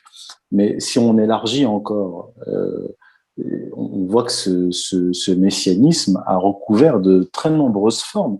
Il y a beaucoup de messianistes, par exemple, qui étaient athées, socialistes, mais tout en étant athées et socialistes, eh bien, ils voyaient, par exemple, dans la révolution bolchevique ils voyaient la révolution bolchevique comme l'étant messianique qui allait, le paradis terrestre qui allait s'installer sur Terre. Précédemment, un certain nombre de messianistes au XVIIIe siècle ont vu la Révolution française comme étant cette catastrophe qui allait amener le paradis terrestre. À la chute du mur de Berlin, il y a on va dire, des messianistes libéraux représentés par Fukuyama qui se disaient bon bah ça y est, le paradis libéral terrestre va s'installer. Après la Seconde Guerre mondiale, des gens comme Einstein parlaient de gouvernement mondial. Et maintenant, avec la pandémie, c'est le même discours, c'est on va instaurer un gouvernement mondial. Et là, c'est le discours qui est tenu par Gordon Brown, Kissinger, Jacques Attali en France. Donc en fait, on est toujours face à un messianisme, même maçonnique. Il y a dans les mythes fondateurs, parce que le mythe est toujours dans la pensée archaïque, il est fondateur et il est actuel, il est actualisé. C'est-à-dire il peut se renouveler et c'est quelque chose qui est passé, qui peut être passé et qui est futur, comme dans le messianisme juif où vous avez une tension entre la volonté de restaurer un paradis terrestre, c'est-à-dire l'Éden paradisiaque, et aller vers un monde utopique qui n'a jamais existé. On va retrouver ça dans le marxisme, par exemple, l'idée qu'on va revenir à une période pré-néolithique, avant le troc, etc., mais tout en allant vers un monde utopique qui n'a jamais existé. En fait, c'est la fusion des deux. Alors aujourd'hui, ça peut prendre de multiples formes et des moyens d'accomplissements différents. Là, on vient de parler de la réduction de la population, on a parlé des discours transhumanistes, de la Silicon Valley, effectivement, en France, des gens comme Attali ou Laurent Alexandre en parlent, c'est-à-dire les élites qui vivraient 1000 ans. Donc ça serait les dieux, en fait.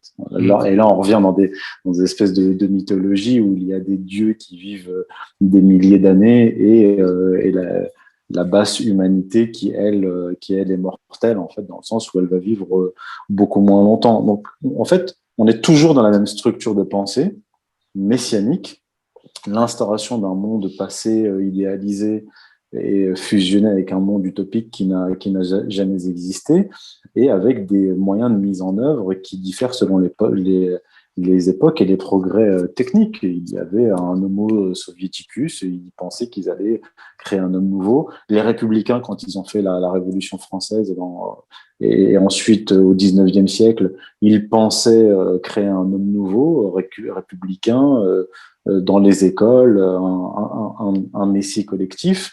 Et effectivement, comme le disait Pierre-Antoine, que ce soit un Georges Soros qui est athée ou un Jacques Attali qui est un juif religieux, il n'y a pas véritablement de différence de conception de l'histoire. Pour eux, l'histoire doit s'arrêter et laisser place à la restauration d'un paradis terrestre et l'avènement de temps messianique que l'on n'a jamais connu. Et ces histoires-là se finissent toujours mal. Et elles se finissent très souvent par des millions de morts. La Révolution française, c'est au moins 1 million de morts si on cumule les morts de Vendée et guerre révolutionnaire. La Révolution bolchevique, c'est à peu près du même ordre, 1 million de morts. Et on peut imaginer une troisième guerre mondiale là, qui provoquera des dizaines, voire des centaines de millions de morts. Car comme le disait Jacques Attali, le gouvernement mondial s'instaurera avant une guerre mondiale, donc pour prévenir la guerre mondiale, ou après la troisième guerre mondiale. Vous voyez, donc c'est le gouvernement mondial imposé d'une manière ou d'une autre. Donc c'est vrai que si on dépouille tout cela des mythes, des moyens et des discours, on en revient toujours à la même structure qui est fondamentalement messianique. Et donc, c'est ce qui permet de comprendre pourquoi ces élites ont à peu près la même vision du monde. Et en fait, en dessous de ces élites, eh bien, vous avez des exécutants en France comme Macron, etc., qui n'ont pas forcément cette vision poussée messianique de l'histoire, mais qui ont leur petite religion fabriquée, comme Macron qui s'est fabriqué une petite religion personnelle, mais qui n'a pas cette vision globale et de longue durée. C'est simplement un employé qui exécute des plans qui le dépassent. Dans l'optique de dépopulation, même justement une prochaine guerre mondiale, à part le fait qu'on ne maîtriserait plus, comment dire, le problème d'une prochaine guerre mondiale serait que les centres stratégiques de la gouvernance globale pourraient être eux-mêmes détruits et que là, à part de vivre en orbite, pour l'instant, les mondialistes eux-mêmes risqueraient d'être frappés par des conséquences d'un tel affrontement. Mais ceci dit, dans un article, je parlais récemment d'une simulation qui a été faite d'une guerre mondiale par l'université de Princeton, et ils évaluaient un échange nucléaire entre les USA et la Russie à 90 millions, 100 millions de morts, essentiellement aux États-Unis et en Europe. Donc, 100 millions de morts, quand vous voulez réduire la population de plusieurs milliards, finalement, qu'est-ce que c'est? Le tout, c'est de ne pas être impacté soi-même par un échange de ce type-là. Mais vous parliez de mythes structurants au sein des différentes narrations de messianisme. Il y a une idée qui est intéressante, c'est qu'on retrouve finalement, ce que ce soit dans le judaïsme ou dans la maçonnerie, ou même sous des formes sécularisées dans le soviétisme et ailleurs, c'est l'idée de la reconstruction du temple. C'est central dans la maçonnerie, la reconstruction du temple, et aussi le meurtre fondateur de l'architecte du temple Hiram, qui a été aussi dépecé à la manière de Dionysos ou d'Osiris, et dont les morceaux sont éparpillés, qu'il faut rassembler, et il faut rassembler l'architecte et rassembler le temple lui-même. Cette mystique la reconstruction du temple qui est au cœur du courant le plus religieux du sionisme. Voilà, là on a quelque chose, et on peut quand on lit des gens comme même le rabbin Ben Amozeg, qui est le théoricien du noachisme, donc de cette forme de judaïsme qui serait pour les non-juifs une fois que le temple serait reconstruit. Là j'ai publié aussi une étude qui est issu, dont certains extraits sont issus du document qu'on avait réalisé avec Youssef sur la géopolitique des religions, et donc je parle de la reconstruction du temple de Jérusalem pour les sionistes religieux. Eh bien, il y a cette idée que le temple est essentiel pour les Israélites eux-mêmes, mais pour l'ensemble des nations, et que le monde finalement ne sera vraiment remis sur son centre et sur son axe, si on veut, une sorte d'axis mundi mondial, qu'une fois que le temple sera reconstruit. Et certains rabbins influents, dont le président de l'Institut du Temple, de l'Institut du Temple dans sa version européenne, qui est un Français, lui explique que c'est le Messie lui-même, le Machia lui-même, qui viendra donner les dernières directives pour la reprise justement des sacrifices, et des sacrifices sanglants au sein du temple. Donc ça nous montre, et là, on a presque finalement la pierre d'achoppement un peu, ou de ce que pourrait être, c'est un petit peu ce retour à une forme de paganisme un peu de bas empire, c'est qu'à la fin, on a la reconstruction même du temple où sont repris des sacrifices de type païen, auxquels je renvoie à cette étude qui est sur notre site Strategica, où j'ai largement illustré aussi par les photos issues de l'Institut du Temple, les répétitions que font les gens de l'Institut du Temple pour reproduire à l'identique les sacrifices tels qu'ils étaient pratiqués et décrits dans l'Ancien Testament, avec une partie qui est manquante en fait. Ils disent que dans leurs écrits, il n'y a pas toutes les directives pour reprendre exactement les sacrifices, et que ce sera le Machias lui-même qui donnera ces indications quand il viendra. Donc dans cette vision, finalement, on a pour chaque branche du messianisme ou du millénarisme, quelque chose qui converge et qui amène naturellement à cette idée, Jacques Attali le dit lui-même, Jérusalem, centre d'une gouvernance globale. Bon, au centre de cette gouvernance, de cette capitale de la gouvernance globale, la reprise des sacrifices aux dieux de l'ancien monde et du monde pré-chrétien et pré-islamique. C'est finalement tout est assez cohérent en fait. Très bien. Que l'on soit soi-même croyant ou pas, ce qui est intéressant, c'est de comprendre la vision de ces gens-là en fait, parce que eux ont une religiosité, si ce n'est une religion. Très bien. Très bien, nous arrivons donc en fin d'émission, à moins que vous ayez l'envie de rajouter quelque chose.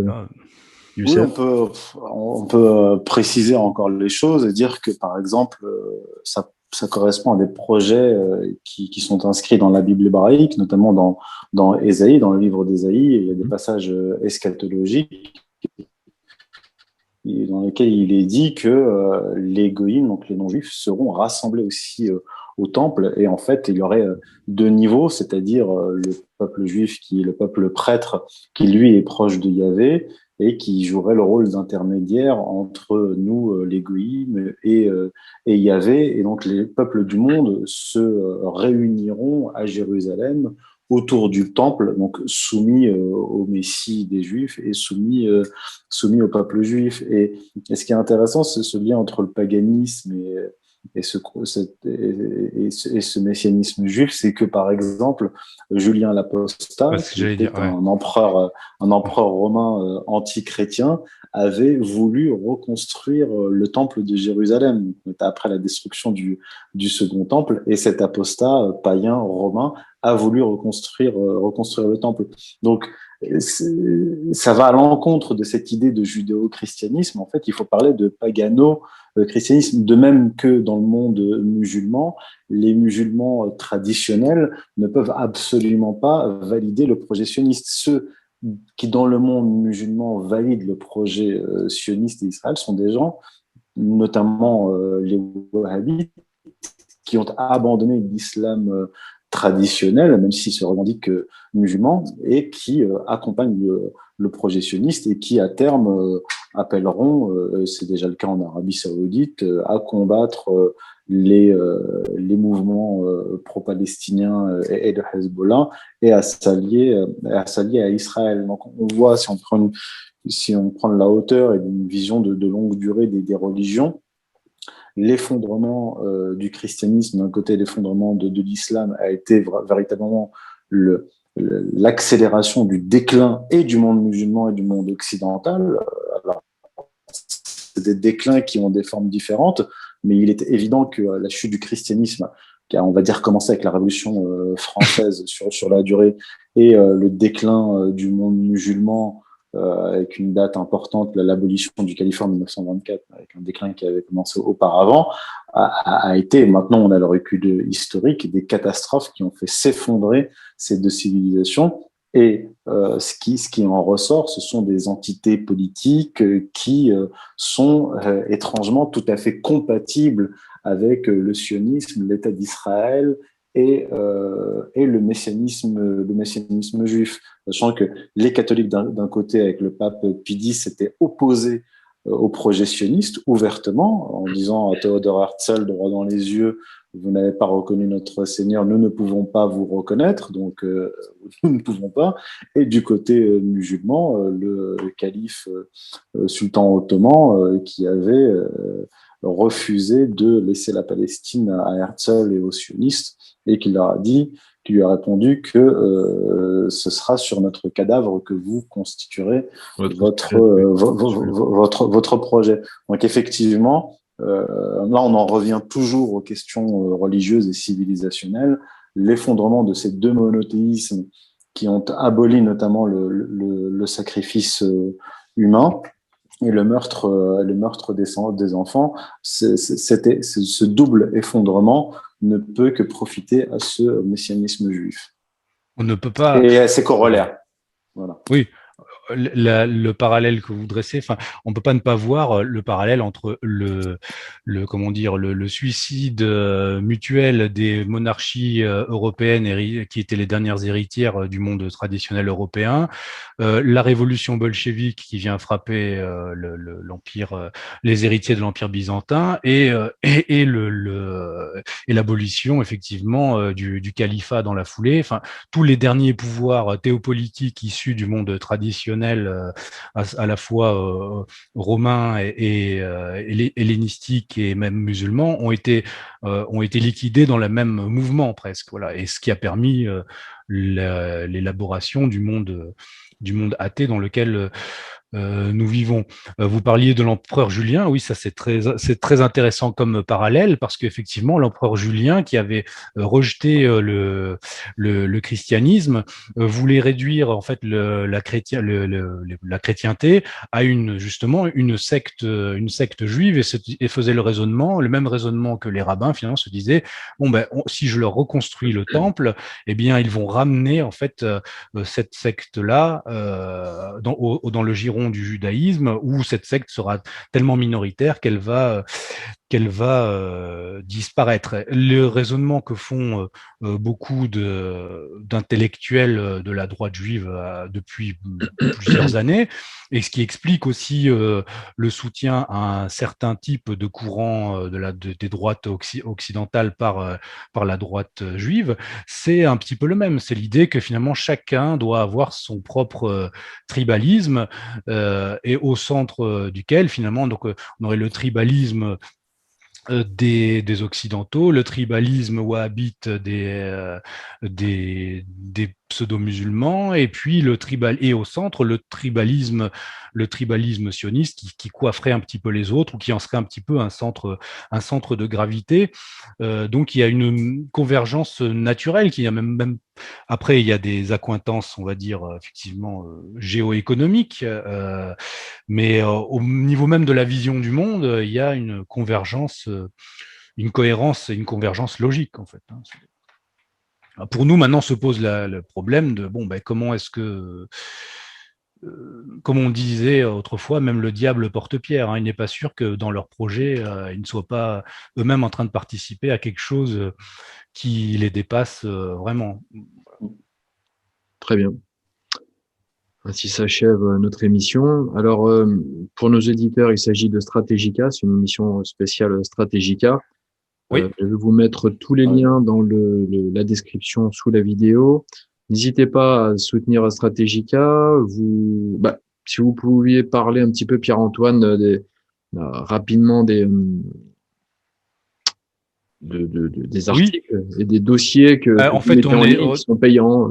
Voilà, donc on produit, il y a une partie du contenu qui est ouvert et puis une autre partie qui est sous la forme de dossiers payants. Ce qui est intéressant pour les chercheurs qui participent à notre site, c'est que cela permet déjà de financer notre site et l'existence du site, et puis cela permet un temps de recherche qui est intermédiaire entre l'article et le livre en fait. Et ça nous permet par exemple de creuser d'autres sujets que nous n'aurions pas forcément creusés dans le cadre de nos recherches habituelles, et cela nous donne matière ensuite à de prochains ouvrages ou à de prochaines recherches. Donc c'est, je pense, quelque chose qui est intéressant à la fois pour les chercheurs et pour le public, parce qu'ils accèdent à du contenu original qui n'est disponible ni dans nos livres ni dans nos articles. Ce sont des beaux dossiers, hein, 40 pages, 60 pages, c'est pas… Et après, voilà, par exemple, Youssef est le premier à avoir réalisé ensuite un livre à partir de la compilation de certains de ces dossiers. Alors c'était pas une compilation de dossiers, c'est un dossier en tant Oui, que c'est un tel, dossier, l'islam oui. politique, qui est sur strategica.fr et qu'on a fait éditer donc avec K Édition, donc disponible en France et aussi au Maghreb. Et l'utilité aussi d'avoir Strategica, c'est, comme l'a dit Pierre-Antoine, de traiter de sujets d'actualité, mais sous un format plus long que l'article, c'est-à-dire véritablement de la recherche, et plus rapidement que les livres, parce que on a lancé Strategica, la coïncidence a voulu que Strategica démarre au moment de la pandémie. Et comme je le disais dans le coronavirus accélérateur historique, on connaît une accélération de l'histoire tellement importante que moi je m'en rends compte, et Pierre-Antoine aussi, on n'a plus véritablement, il se passe tellement de choses qu'on est contraint d'aller assez vite, de publier un certain nombre d'articles et même de dossiers. On n'a plus le temps de produire. On peut produire des livres, mais il se passe tellement de choses au niveau économique, géopolitique, idéologique même, qu'on est effectivement contraint de publier des dossiers à intervalles réguliers en attendant la publication d'ouvrages de recherche qui vont plus en profondeur. Donc c'est vraiment le format idéal. Voilà, pour ceux qui veulent faire disons de l'histoire en temps réel. Voilà. Et puis comment dire, au maximum de quelques mois, j'imagine, Strategica, ce serait quel est le but finalement politique qui pourrait encore y avoir en France actuellement? Ce serait la restauration de l'État, d'un État organique au service de la population, géré par des élites qui représenteraient cette population. Bon, là, c'est dans l'idéal. Et ben, pour atteindre ça, il faut des centres stratégiques, des centres qui ont une vision, qui essayent d'avoir la vision vers laquelle il faut tendre.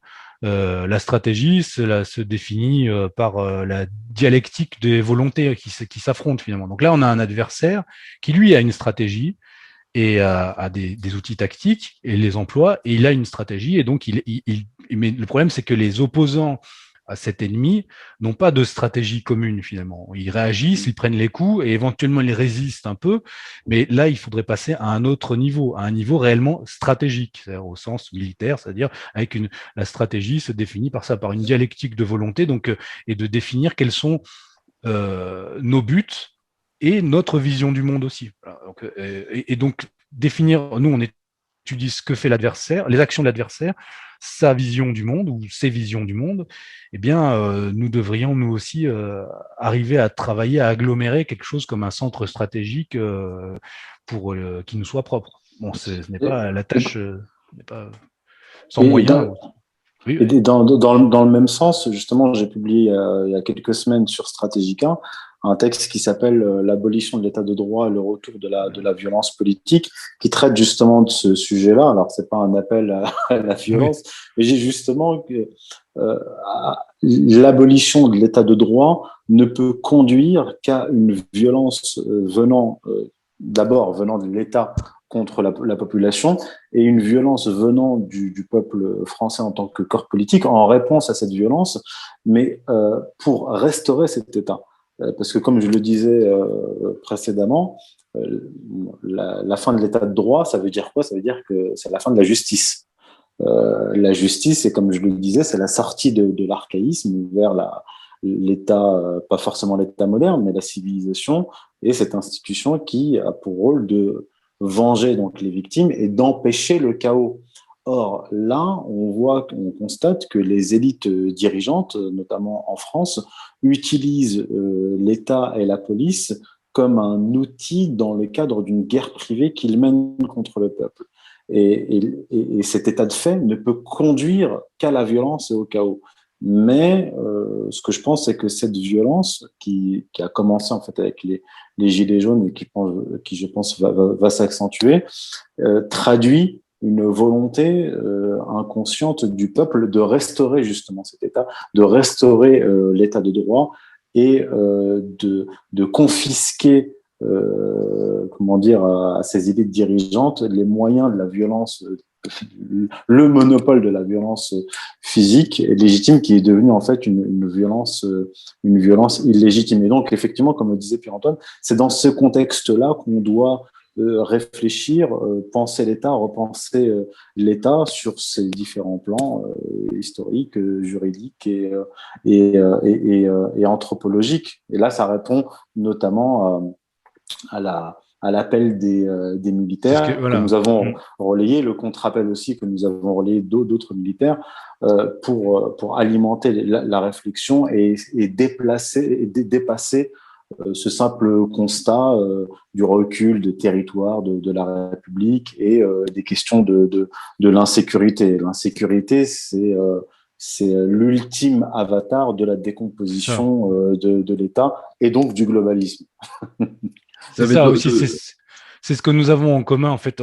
Sans forcément se concerter, on se rend compte qu'on a vraiment des sujets communs avec Youssef souvent sur cette idée. Moi, j'avais écrit un article qui a été bien relayé, même traduit dans beaucoup de langues, qui s'appelle Gouvernance globale et guerre civile mondiale, où je fais une analyse très proche et pour moi l'appel des militaires c'est un prolégomène à quelque chose comme ça. C'est soit ce sera un avatar supplémentaire de la déréliction de l'État et de l'ordre public, soit au contraire c'est peut-être le signal d'un début d'une volonté de restauration de l'État et de sortie de cette anomie. Là, ça rejoint aussi d'autres travaux que je fais sur Carl Schmitt, que je publierai bientôt. C'est chez Carl Schmitt, ce qui est intéressant, c'est de voir que ce qu'il appelle finalement comment dire, l'antéchrist comme principe politique, c'est l'anomie, c'est-à-dire la sortie du nomos, en fait, la sortie de l'ordre théopolitique.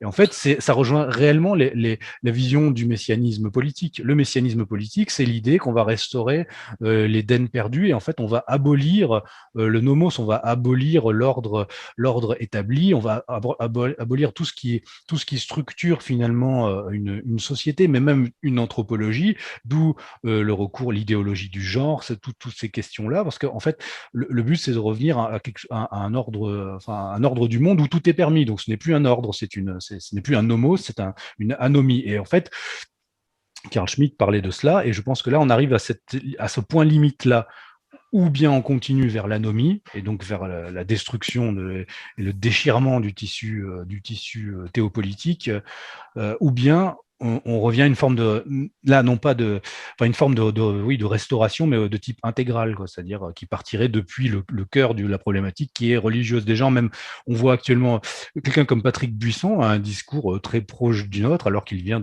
d'autres sphères et même d'autres milieux politiques, en fait. C'est quelqu'un qui J'écoutais ce matin justement sur l'intervention sur RT avec Tadi, je me disais la même chose. C'est vrai que son discours sonne très bien, mais il faut voir d'où il vient à la base. C'est ça.